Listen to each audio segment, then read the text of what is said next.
As cores estão por toda parte, mas você já se perguntou no porquê de estarem onde estão? Você enxerga a mesma cor que seus amigos? Já se sentiu mais apegado em uma cor do que em outra? A teoria das cores pode te ajudar a entender o porquê. A mais antiga teoria sobre cores que se tem notícia é do famoso filósofo grego Aristóteles.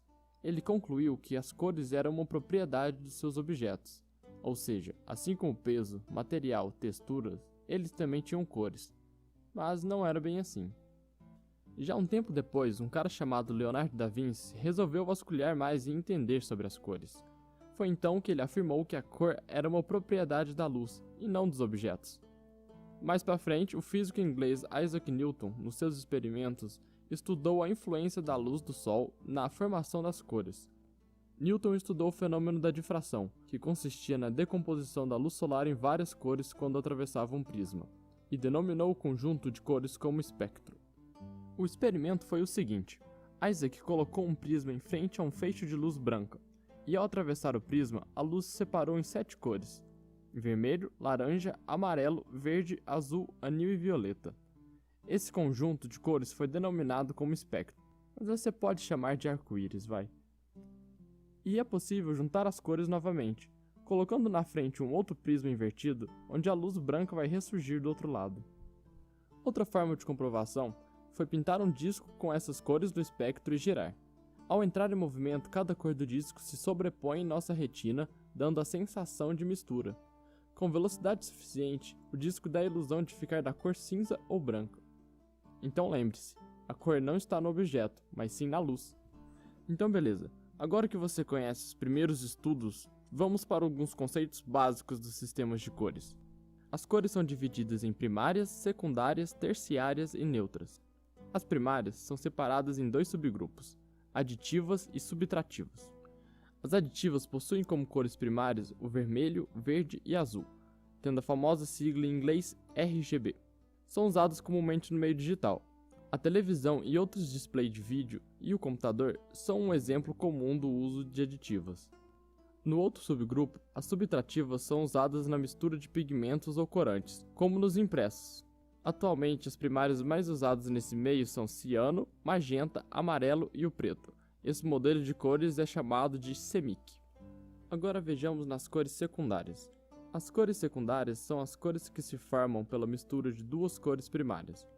No sistema clássico de cores empregado por Leonardo da Vinci, aprendemos desde pequeno que as cores secundárias são o verde, mistura do azul com o amarelo, laranja, mistura do vermelho com o amarelo, e o roxo, a mistura do azul com o vermelho. Mas como vimos, hoje em dia os sistemas de cores mais fiéis e atualizados são o RGB e o CMYK.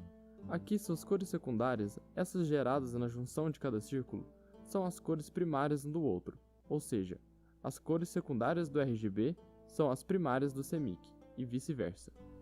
Já nas cores terciárias, elas são o resultado da mistura das cores primárias com as cores secundárias, onde originamos uma terceira cor.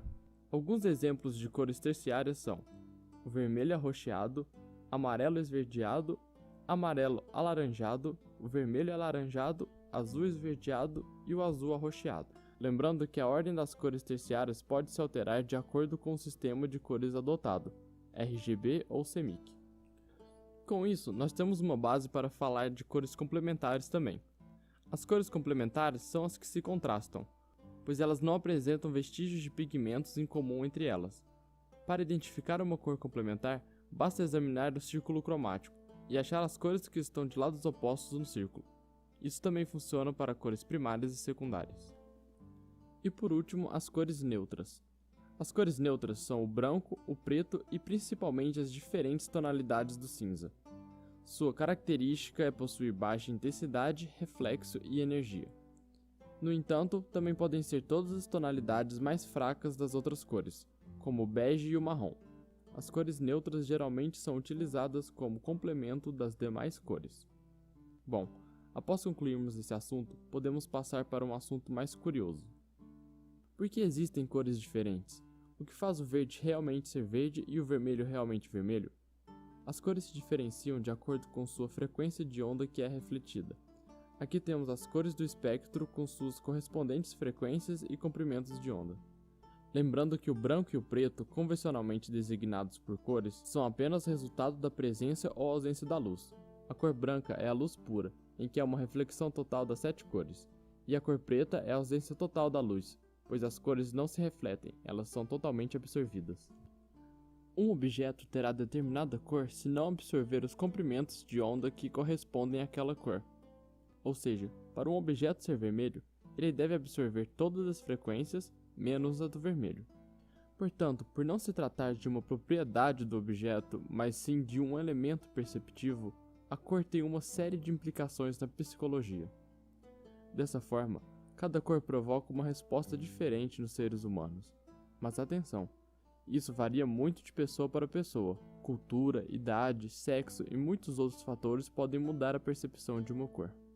E não tenha dúvida, as cores são poderosas e usadas estrategicamente nas criações mais inteligentes, principalmente na publicidade. Aqui temos algumas cores e quais são as principais emoções que elas trazem para as pessoas.